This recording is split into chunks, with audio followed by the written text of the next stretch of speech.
Assalomu alaykum barchaga. Bizning bugungi mavzuyimiz question words hisoblanadi. Demak, o'zbek tilida so'roq so'zlari. Ingliz tilida qaysi so'zlar so'roq so'zlariga kiradi? Ularni ko'rib chiqamiz. Demak, what, why, where, how much, how many, how long, how often, when, who kabilar so'roq so'zlardir.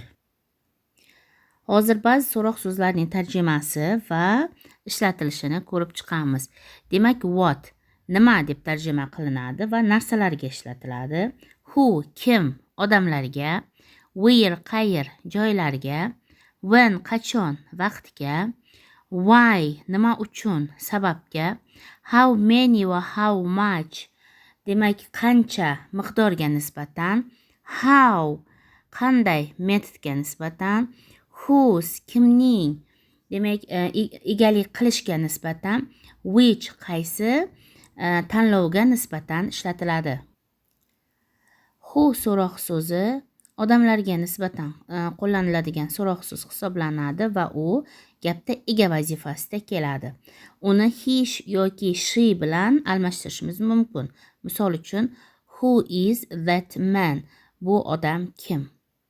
Which so'roq so'zi demak tanlov va afzal ko'rishga nisbatan ishlatiladi. Misol uchun, which is better, fruits or candy? Qaysi biri yaxshiroq, mevami yoki shirinlik? What nima degan ma'noni anglatadi. Narsalar va obyektga nisbatan ishlatiladi. Misol uchun, what is your name? Sening isming nima? Keyingi so'roq so'zimiz whom, ya'ni kim, kimni, kimga. Odamlarga nisbatan ishlatiladi, ammo gapda to'ldiruvchi vazifasida keladi va biz uni him yoki your bilan almashtirishimiz mumkin. Misol uchun, whom did you come with? Siz bilan kim keldi? Why demak bu nima so'roq so'zimiz sabab va nimada ishlatiladi, tushuntirishda ishlatiladi. Misol uchun, why are you late? Nima uchun kech qolding? Keyingisi esa whose, kimning. Bu whose so'roq so'zimiz egalik qilishda ishlatiladi. Misol uchun, whose are these key? Bu kalitlar kimniki?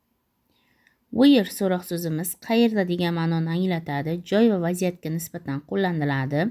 Misol uchun, where do you live? Qayerda yashaysan? When esa qachon degan ma'noni anglatadi. Bu vaqtga, daqiqaga, fursatga nisbatan ishlatiladi. Misol uchun, when can I meet you? Qachon men sizni uchrata olaman?